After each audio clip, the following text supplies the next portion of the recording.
Hello to all my Diversity Matters subscribers. My name is Oscar Holmes IV, and I really appreciate your support. And to show you how much I appreciate your support, as a Diversity Matters subscriber, you get exclusive access to listen to Beyond the Mill, my live diversity dialogues talk show that I created and host on campus at Rutgers University-Camden. Now, because it's a live show and recorded using a different system, the audio quality isn't as consistent at times, but I promise you, the guests and content are great and you'll love the show. Plus, if you're ever in the area, please join us to be a part of our live audience so that you can enjoy, listen, learn, network, and ask our guests questions in real time. Enjoy the show. Good morning, everyone. I really appreciate your being here at the season premiere for Beyond the Mill. I want to thank our executive producer, TiAira, Neal, for all of her work, and our intern at the Office of Diversity and Inclusion, Kate, as well for all of her work for putting this together. If you are unfamiliar with Beyond the Mill, the show, we are a monthly diversity dialogue show where we talk to experts each month about a topic related to diversity and inclusion.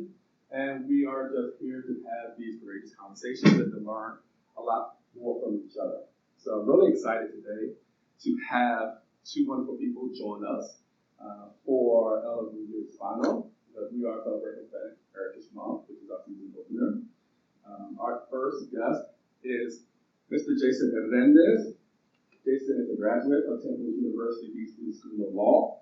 He joined us in 2017 as an immigrant right attorney to found the Rutgers Immigrant Community Assistance Project.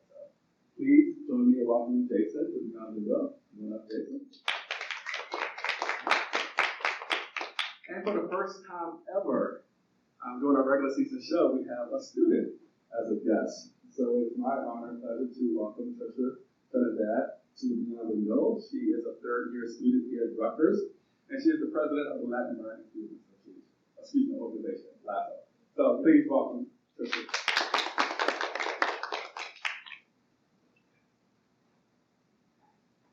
Thank you for being here today. How do you feel? Great? Good. Great. Good. All right, so in case people don't know how to find you on campus, can we just start by saying, how could people find you? Let's start with you, Jason. Sure.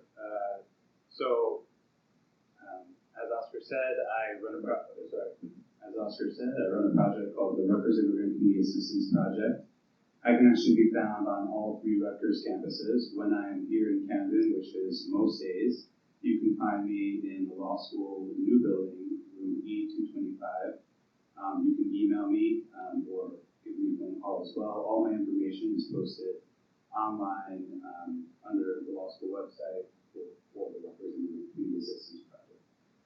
When I'm in Newark and New Brunswick, I have offices there as well. In New Brunswick, I work out of the Dean of Students office, and in Newark, I work out of the law school that's in Newark. Well, as a student, I'm all around campus. I'm running the class, or as president, I'm running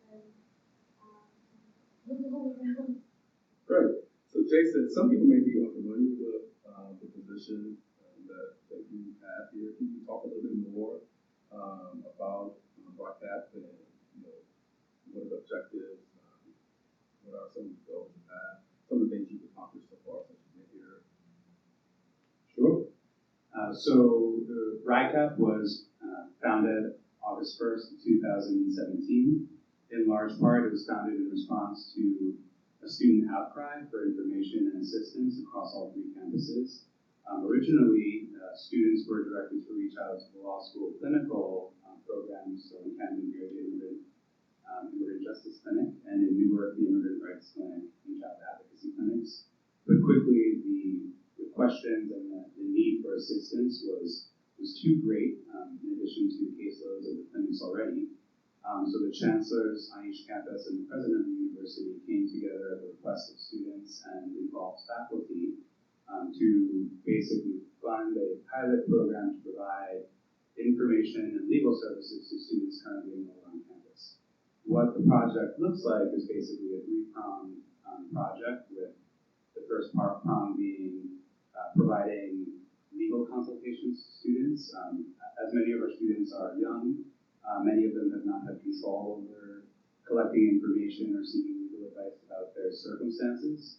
And so as a university, striving to support all students and create education equity, we provide legal consultations at no cost to the students so they can ask all their questions and determine whether they qualify for any immigration benefits available under the law currently. Beyond that, for some cases, if there is relief available, I provide direct representation for students in various matters, from asylum to special juvenile status. Probably the largest population are DACA recipients who need information or assistance, and several others as well. Finally, the third prong is providing community education, so participating in programs like this, which thank you very much for inviting me today. But also providing just presentations on current events, or immigrant rights presentations around all three campuses, local high schools, community churches, and those sorts of things. And we're lucky to have you on our campus based at Camden. We need to serve all of our campuses, so happy to have you here. Thank you. Trisha, this is Hispanic Heritage Month, so I want you to first give us a little bit more info about your background, and just tell us in your own words what Hispanic Heritage means to you and why this month is so important to you and to LASO as an organization. So I am a third-year finance student here. I'm first gen. I come from a Mexican immigrant family. So what Hispanic Heritage Month means to me is that we, as Hispanics, have an opportunity to enjoy our culture, to expose it to other people. I know recently there's been like a Puerto Rican parade and everyone was dancing and enjoying the music, even if they weren't Puerto Rican. That's a really joyful thing to see other people, various different backgrounds, just come together to celebrate something so great as culture. And for LASO, what LASO is a Latin American student organization here on campus, and we try to expose the Latin culture to all the student body in a positive light through events or visiting speakers, just to expose everyone to the culture, regardless of whether or not they're Latin.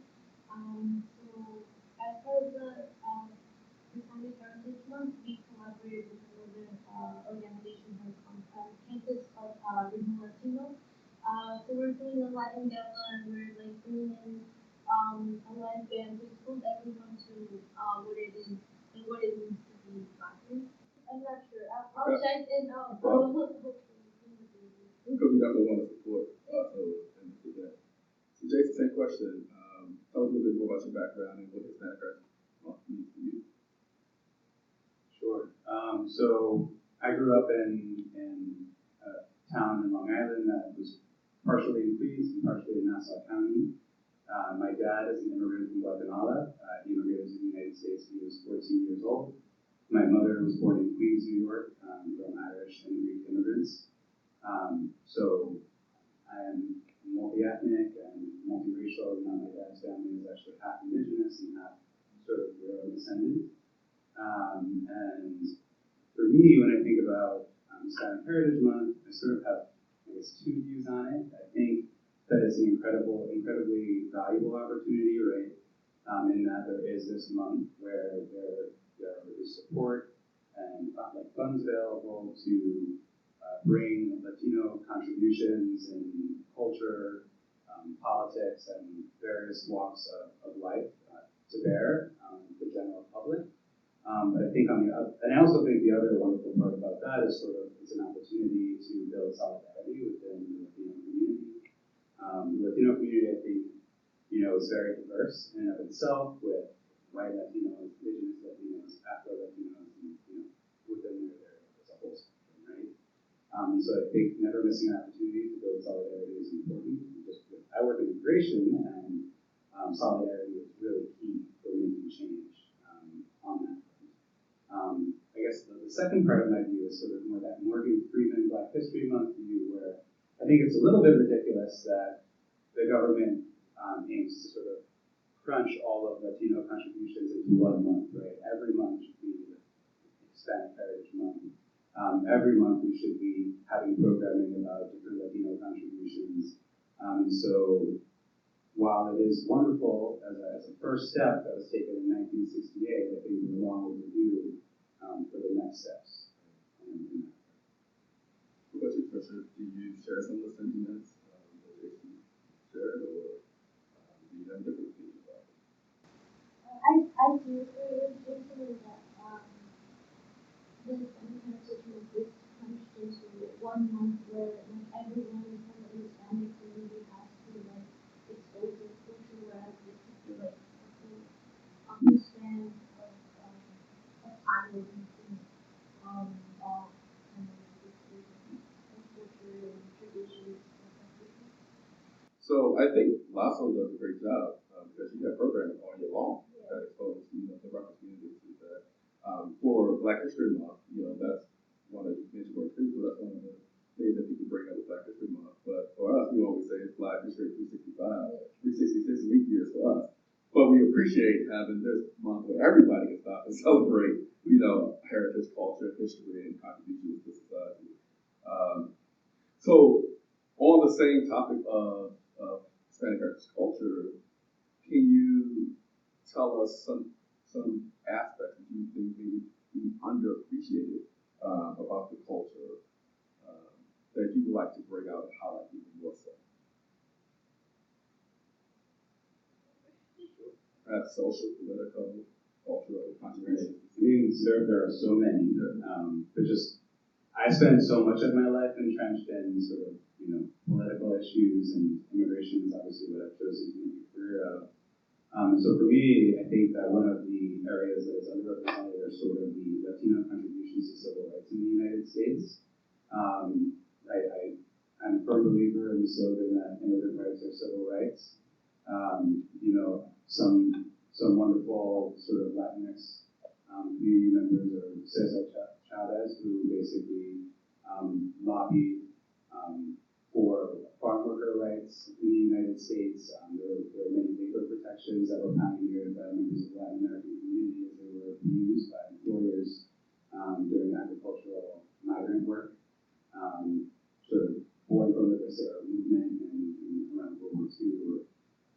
But also just even right now with everything that's happening with immigration, I think that it's really important as individuals who live in the United States, we never forget that our founding fathers, while they wrote a wonderful constitution and enshrined many laws with great insight, many of them were slave owners, right? And they supported the enslavement and forced migration of people from Africa.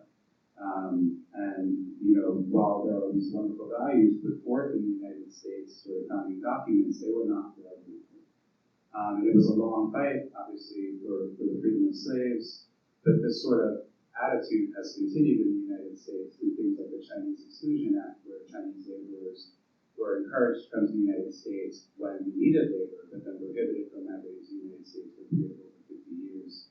We saw discrimination against Greeks, Italians, right, because they were darker-skinned Europeans. The Jews, throughout the late 1800s, early 1900s, and now, the current sort of flavor, I guess, of racial prejudice is primarily against Latinos, right, who are viewed as undesirable immigrants. And I guess one of the things that I think about when I consider all of this is that slavery was legal, right? So I hear a lot of people say, why don't people immigrate the right way? Or these people are not following the law; it's illegal. Well, slavery was legal. The exclusion of Chinese folks was legal. A lot of things that were legal in the United States were not right. And so I think that people need to sort of turn inward and reflect on what's actually happening and not simply rely on the fact that something is legal to justify. Trisha, would you like to add any more contributions in terms of from your perspective, some unsung heroes or some contributions from that culture that you think people underappreciated and we should be working to? Well, like through this perspective and myself, I have a lot of Black friends who have been struggling in their education but still kind of strive to get their education and to get where they want to be.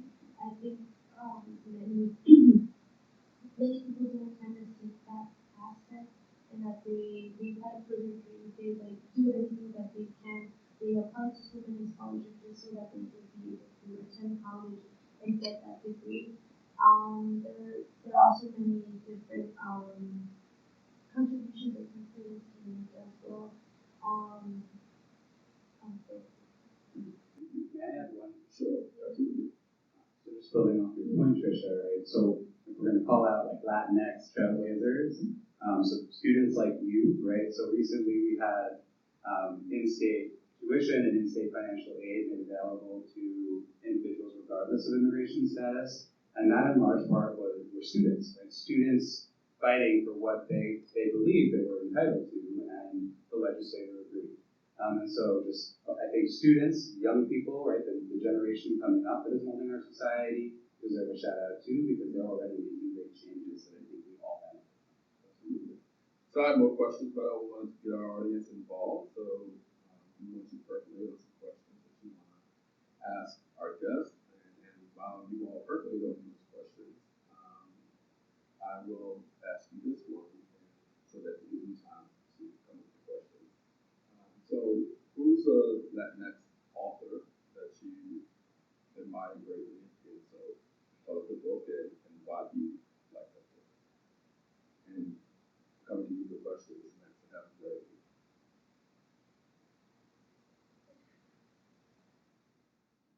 I have not read a book for pleasure in over a decade, so I honestly just my mind is empty. Your life.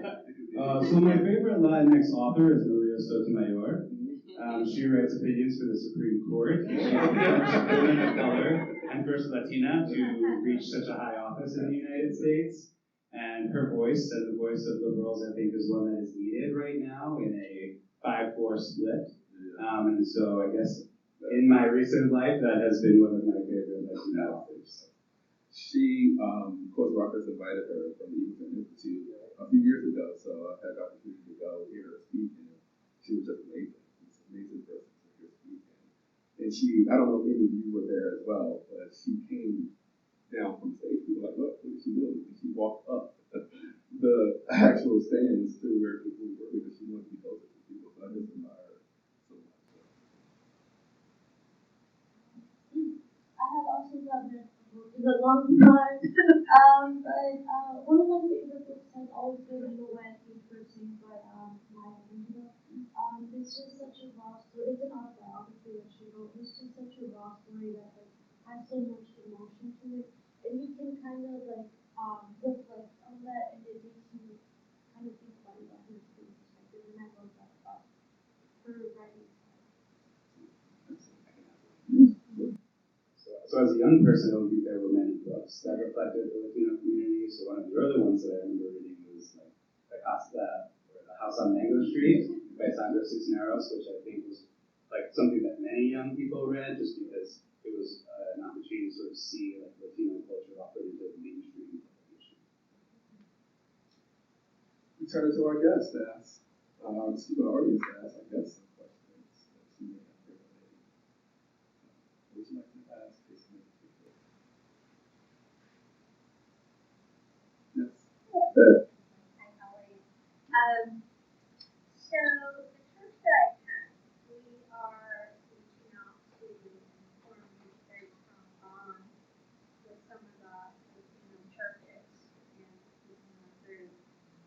And one of the frustrations that I have really is coming from our side and working with the Latino population. And what can we do to be more welcoming? And one of the things we're struggling to do is learn Spanish very quickly, so that we can communicate with them. And I'm finding that that's one of the biggest roadblocks is the language barrier. It's not the desire to continue together, but just the language barrier really is a struggle. And I think from our side, you could call it, I don't think it's side, it's just that from our side, my frustration is I feel that my cohort are kind of afraid. And I think I'm guessing it's mostly the language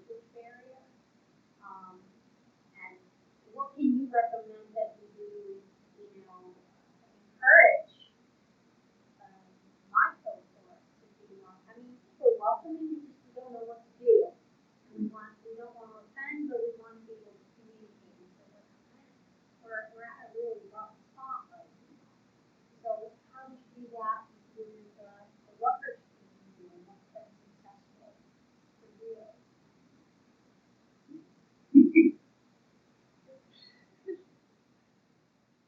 So I can relate to that concern, in that as a legal service provider, right, we often will do pro bono events through the law school to provide assistance.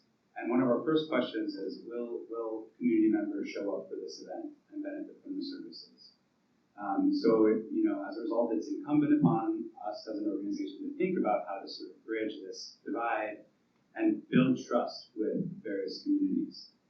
And so one thing that I think has been very effective is sort of establishing strong ties with leadership within the community that you're aiming to serve. Because, I mean, certainly the language barrier is a factor, but I think a much larger factor is the fact that white America, right, just within a more global context, as the media portrays, and I don't mean everyone in white America, but as a member of the Latino community, it would be reasonable for you to think that white Americans don't want you in the United States. And obviously there are geographical differences in opinion. We have two political parties with very different views on this. But given the very hostile rhetoric and the very hostile administration's executive policies and the inactivity from Congress to provide any support to this community, I think that is a large factor in the fear and a large factor in the mistrust.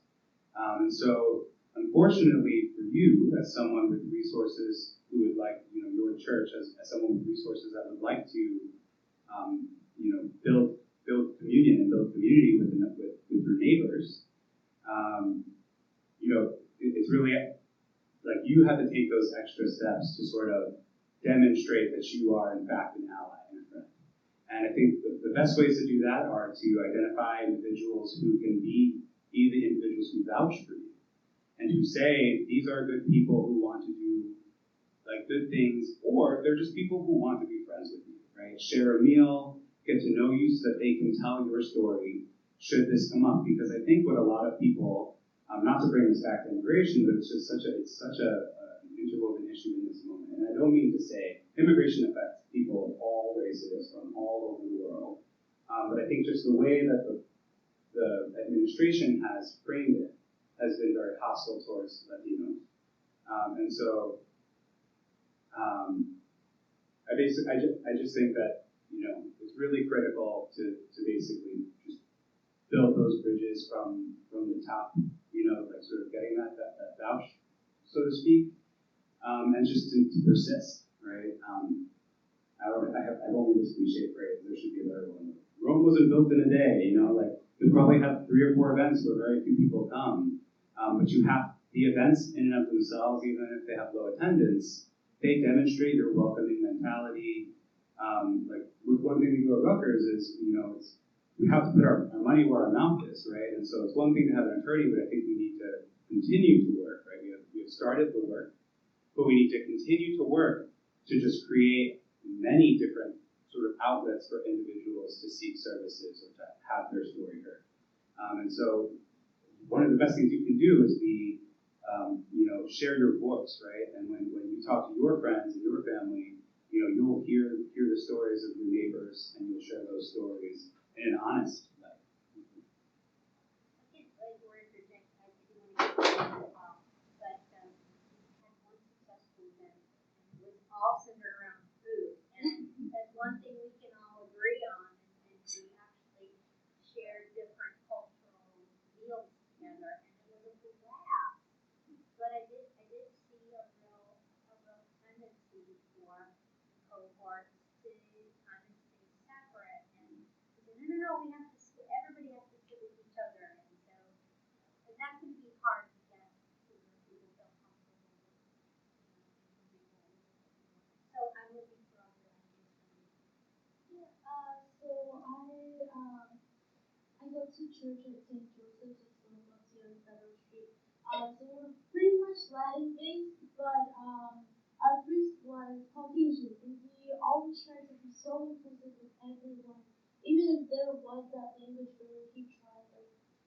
basic Spanish, like, hey, how are you? Or and he also tried to do various events around the year, especially with the lady of Guadalupe. We all did kind of like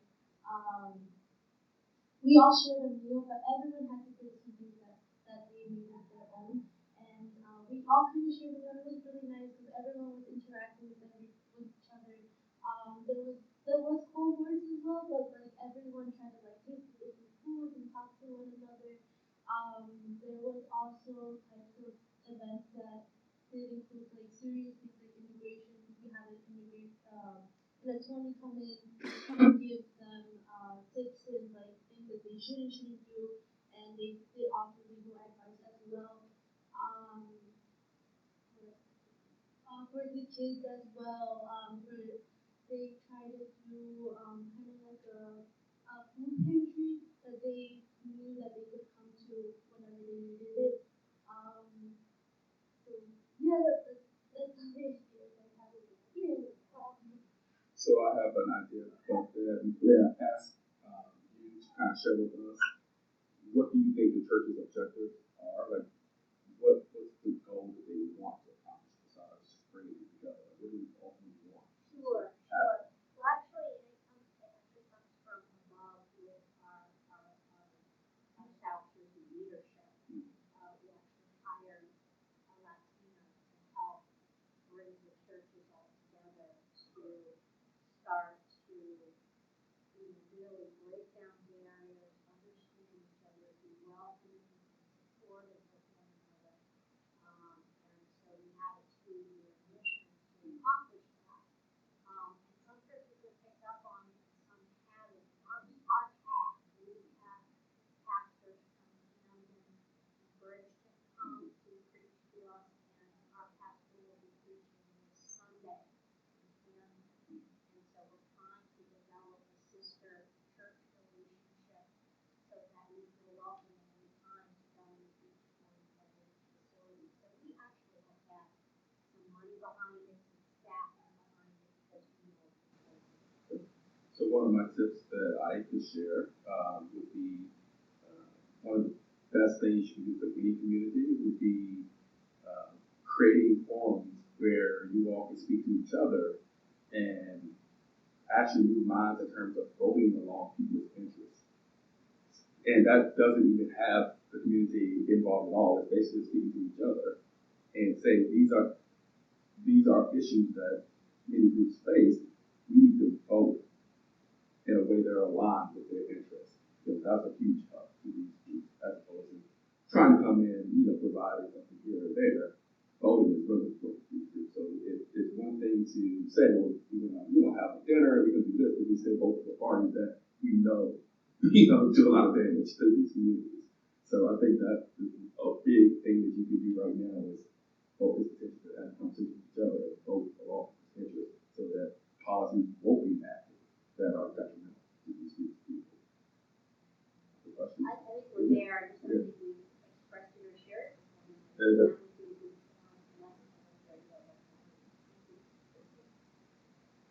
Other questions from the audience? And I'm still kind of like chewing on it, but I would like, Jason, your thoughts about how classism maybe interwoven into particularly Latinx immigrants being targeted. Immigration is not as much of an emergency amongst other groups as much as it is a target of Latin groups in political spaces. And so I'm wondering if it has anything to do with this target of brown populations primarily first, as a low totem pole othering and then a movement up to target other groups. So like a target of succession, so to speak, and if that is in any way connected to classism as well as racism and the dialogue with immigration. That makes sense. I know that's There's a lot to unpack. Yeah, it's a lot. So do what you can. My brain is like I got some bullet points, but yeah. it might be a mess. All right, so I I mean, so I think we can agree that right now, like, anti-immigrant policy is targeted primarily towards immigrants that come from countries that are primarily people of color, right? There have not been changes on restrictions to like, employment-based visas that are largely populated by wealthier European nations, despite the fact that many of our college-educated Americans struggle to seek employment during the recession, competing against people who had visas like that, right? So I think that this is one of the oversights and mischaracterizations of the labor issue, right, with regard to immigration. The administration or conservative pundits would have you believe that jobs being unavailable to United States citizens is resultant of migrants that are by and large immigrants of color coming to the United States and taking jobs, right? And this is sort of, they are categorized as lower class, poorly educated immigrants, when in reality, many of the, this is actually, I think the census reported, or I'm not sure if it's the census, don't quote me on that, but the government reported that this was the first year that we had negative population growth, right? So one of the first sort of factors that comes from that is that we need more individuals to fill our labor markets and to do the unpopular jobs of agricultural work, right? So all the fruits and the vegetables that you enjoy at your Whole Foods or your Acme or your various markets, many of them are too tender to be picked by machines and have to be picked by people. But many American citizens don't want to be in the fields picking fruit all day, but immigrants who are looking for a better life, who have come from desperate situations, will do whatever work will support their families. And I think that they're being completely unfairly scapegoated as those individuals who are taking jobs from United States citizens. I also think that, and it's not really, I don't want to make this a conversation about like pitting different immigration populations against each other, because really I think that, that pulls us into this like survival mode ethical system where we believe that there's just simply not enough resources in the United States. And in fact, there are many resources and many plots of land, that are available in the United States for business, for people to develop businesses or to contribute to the U.S. economy. Many people will say that, undocumented folks come to the U.S. or not undocumented folks, but immigrants come to the U.S.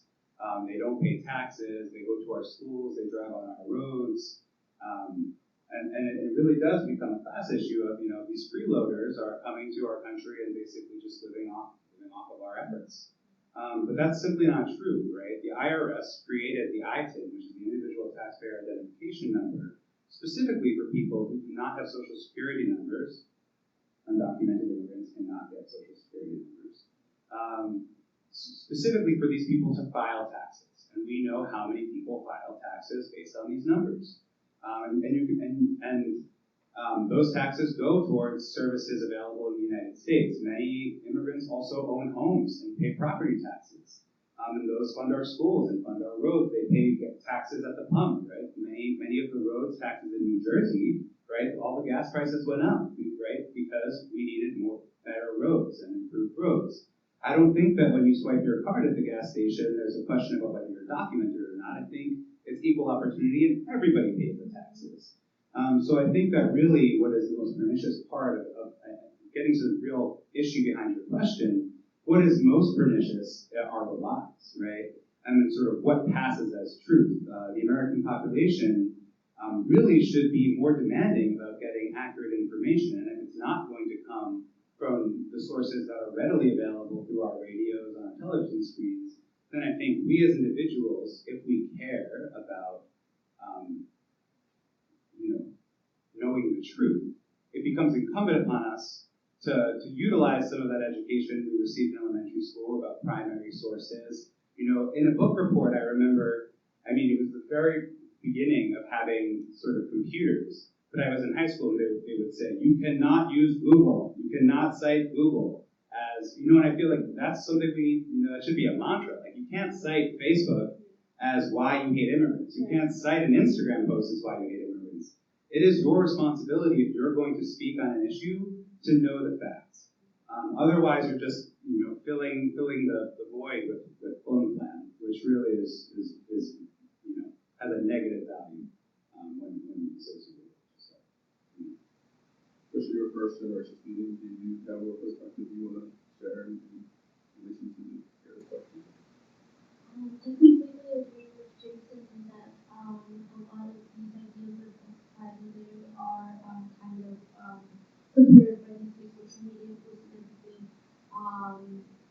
As a Christian, well, my parents are immigrants, so every time we go out and my mom speaks to me in Spanish, like it's kind of like, will I ever go through that point where someone else tells my mom to speak in English because she's in the United States? Like, there's always been that kind of fear for me in what reaction I would have, like to like protect my mom, to defend her, because this person, this prejudice person, has these false ideas, but they don't really know the truth or the facts behind what really is going on. So So really glad that you haven't had that experience, but I imagine you probably played through your head how you may respond in that case. Are you willing to share how you see that scenario going out? Because one of the ways we talk about in terms of having conversations with people is you actually have to practice your script way before you get into that situation, so that when you're in that situation, you won't be taken off guard and it can be more fluid and stuff. So have you kind of played that script in your head of how you might respond? well, as an educated individual, I wouldn't like start to rant off to this person. I would like state the facts and how to prove them that they're wrong and to change their ideas and their beliefs on these immigrant individuals who are hardworking and who are also putting their little grain of sand in like our community. So that's how we can respond to the scenario. One question from you all, but I'll ask Jason the same thing. Are there any fears or experiences that you've had that you care to share with us? I did experience.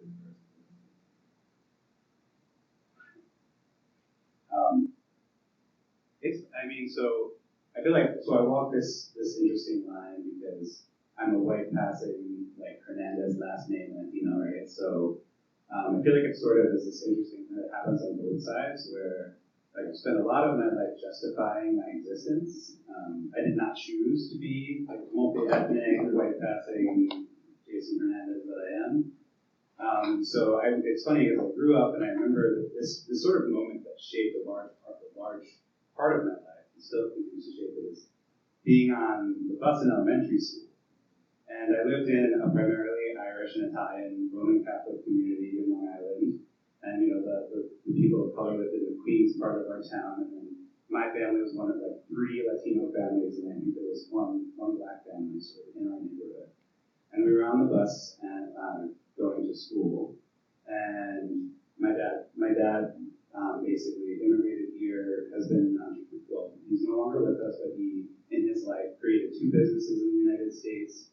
One was a food truck business at JFK, where he would leave at 2:30 in the morning and sell food to construction workers and service industry folks at JFK Airport until well into his 50s. And the other one was an office dating business that he created in his 50s. And so those are things that I've become very proud of over my life, but they were things that I almost felt ashamed of as a child because the people with whom I grew up made me feel ashamed of these things. And so we were on the bus, and I remember the kids yelling out the bus window to the landscapers, dirty Mexican, something like this, right? Or exactly that. And then they would go like, shh, this is Spanish, right? And so it was this sort of really strange existence where they didn't view me as like I looked white, right? But then they'd be like, oh wait, so that was really strange. Or even as I got older, and I was a co-chair of Latin American student organization at my alma mater, and became an SGA diversity director through my time. But I was sort of constantly defending my ethnic background of being Latino, right? And so there are border patrollers everywhere that will say, you know, the fact that you do this makes you less Latino, or the fact that you do this makes you less white. And so I think it's just, you know, how you identify is intensely personal. And I think my fear that has translated sort of as I've gotten older and I work in migration work and work with immigrant communities is that, you know, there is a lot of opportunity for division. And we need to not be distracted by division or border patrolling or, you know, what white Latinos do or what black Latinos do, or even when we think about migration generally, there are many disadvantaged communities that could find solidarity. And I think one of my greatest sort of frustrations and ongoing fears are people who police each other from within and weaken the whole to the detriment of everyone. Because there's a lot of work to be done. And, you know, I think it is very easy to judge someone without knowing them. But if you work together and build something, you will know them and you will be, I think, just better off overall. Any questions?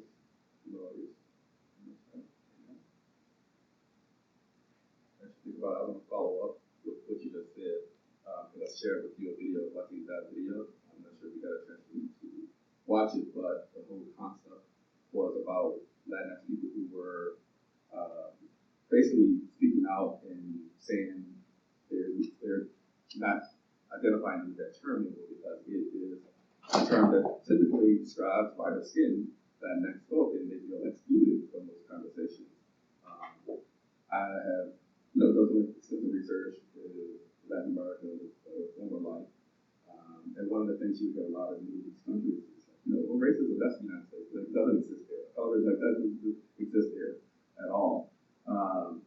But we have data, and there is definitely systemic advantages based on skin complexion in Latin American society as it is in the U.S. society as well. So, what are some of your reactions after the Latinx movement of people not identifying that, or the Afro-Latin people who actually, you know, are saying enough is enough. We're tired of being similarly excluded as, you know, people have done in the U.S.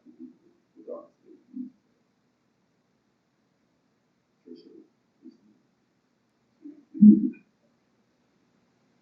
So I respect the idea of both wanting to kind of being tired of being excluded, and you can see it still kind of like in the telenovelas, like how fairer, lighter skin protagonists are chosen over like darker skin. And it's a modern day thing too, and I do respect it that they want to like kind of be acknowledged. And that they also are Latino, but yeah, it's still kind of even in like my family, we're all lighter skinned except my brother. So he's a little bit darker, complex, and everyone in the family kind of like chooses my younger brother because he's a little lighter than my other brothers. It's kind of like they both have like such wonderful qualities that they can give out. So I don't think that it's fair that you kind of like judge them based upon their skin tone.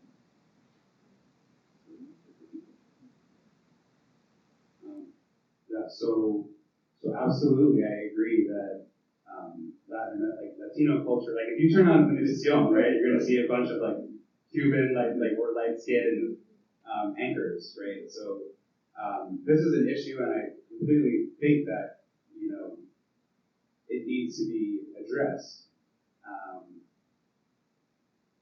But I mean, yeah. So I don't know the answer to that question. I think it's just difficult because with like when I watched that documentary, and I showed it to my wife, who identifies as Afro-Latina. She is black and she's Puerto Rican, and she just, I think it's really difficult because it is such an intensely personal way to identify. So I mean, how do we combat it? I think you need to have, you know, media like this. I think we need to call it what it is.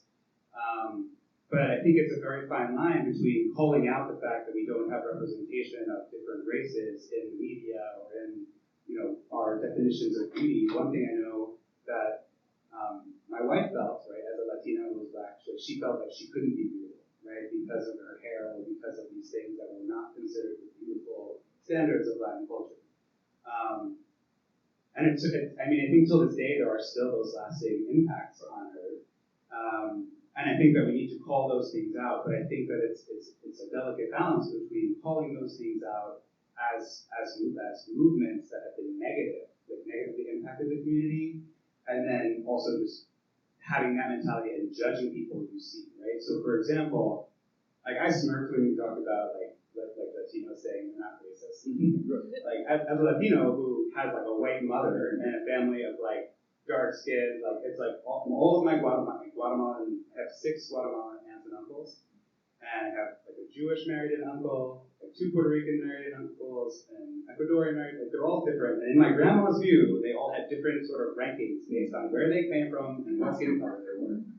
And so like I smirk because I think in most Latino cultures, we are all very well aware of the racism that plagues our communities. But I think we also like in the United States, like that carries over, but also there are like that racism is encompassed in a much greater sort of level of racism and, legal discrimination that has been an ongoing battle in the United States. And so I just think that like when I walk around with my wife, for example, and we have now like a multiracial child, right? Like I feel like sometimes people will say like, oh, like people will say to her like, oh, so how'd you marry that white guy? Or things like people will just make comments. Like people think they can just say whatever they want to you on the street. And for us, I think when we think about it, it's like what drew us together when we met. We met at work, and she was black and I was white, but we were both Latino, right? And we went salsa dancing. The first time we went out after work, we were like salsa merengue dancing, and it was weird because even at that club, like we're pretty good. But we would walk around because we lived in that area, and for like 2 years that we were frequenting that club, people would stop us on the street and be like, "Oh, I saw you with your wife. You guys are really good." And the only reason they knew who we were because we were one of the only like black-white couples dancing in that place. So like it is, I feel like we have to acknowledge its presence. But I think for those of us who have, like I think young people, right, like the mindset hopefully is changing from education. Like people take your class or various classes here and they become more informed. But obviously, when you come to a position of power where you make decisions, you have to be cognizant of the history that has brought us to where we are now. And so I think you can have both, but it's really a fine line because it's really easy to judge people and say like, I watched last season like this sort of interracial episode, and anthropology is a tough subject, right? And my fear out of that episode in some ways was there was a conversation about privilege, like who was a privileged racial person in that relationship, and the status change and like what her research showed was not my life experience, or like I didn't choose that I had like a whiter parent, like so I guess I was whitened, like I was the product of this whitening. And then my wife, when she watched it too, she was like, oh, so I was just like, you just came along and I took what came my way. And so I think that there's also a risk in stereotyping things and saying that, light-skinned Latinos don't appreciate black-skinned Latinos. That's not true for everyone. And so we have to be cognizant of just monitoring our own speech and saying what we need and meaning what we say. Right? As a quantitative researcher, when I share research findings, I always say, this is always on average. Right. It doesn't mean your individual life follows this, these findings. This on average. And she did, to be fair, she only said it was reported to her. So, but it's just like that goes out and people walk away and not everyone's an anthropologist. Right. And then they think, oh yeah, those white people, their families didn't accept their black spouses. Like, that was not the case in our family, but I'm sure that is the case for some people. Right? So, any last questions for our wonderful guests from our audience members?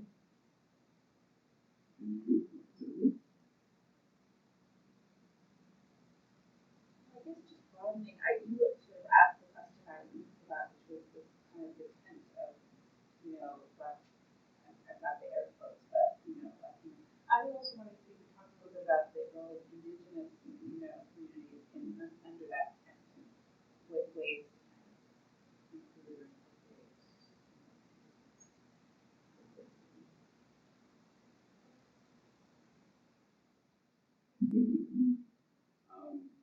Right, so within this idea of Latinidad, right, indigenous communities have also historically in Latin America just been ignored by their governments, right? So in Guatemala, there are over 60 languages spoken. In Mexico, I was there when I was in college, and there were 67 languages spoken, and newspapers and information that was provided by the government was only available in Spanish, right? And so I think that when it comes to like indigenous identity in Latin America, they are just incredibly underrepresented. I think that in the United States, that's probably the same too, because like I said, when you go to media, it is a lot of lighter-skinned people, and indigenous folks are typically not lighter-skinned. But I think at least in the work that I do, right, the sort of with migration, the population of Latinos I feel like in the U.S. it's just becoming more and more diverse, and there is an opportunity to just sort of so the thing with Latinidad is like I'm not a big social media person. Like I joined Twitter 4 years ago, and I think I posted like 6 times. I created an Instagram account just because my web tags me and things. And Latinidad is very much something that has taken on its own social media life. So I can't really speak to that specifically, but when I do think of Latino culture, right? Like I identify as Latino or like Latinx, right? And I think that we could step away from Latinidad because what is that anyway? But I think like we should as a group, there should be room for people of all race or ethnic backgrounds to make right of the past, right? So we have this horrible history of like colonizers and discrimination against the indigenous folks and communities brought over from Africa to be enslaved and also Latin America, and that is history. That cannot be changed, right? What we can change is sort of the identity of Latinos that are in the United States. So at least that's what I mean. I don't like go to Latin America regularly, and so like this is my community, and this is where I can make change. And I think like in the work that I do, I obviously I represent anyone who comes my way with a case, and I offer representation to everybody, or screenings to everybody, I should say. But I think I'm happy to have my eyes open and think about sort of every time I have an opportunity to influence anything to ensure that it reflects the community and not just one portion of our community. And I think that's something that seems really simple, but I think a lot of people don't think about it. So calling it out is really important for just having it in the book. Trisha, would you do the last one?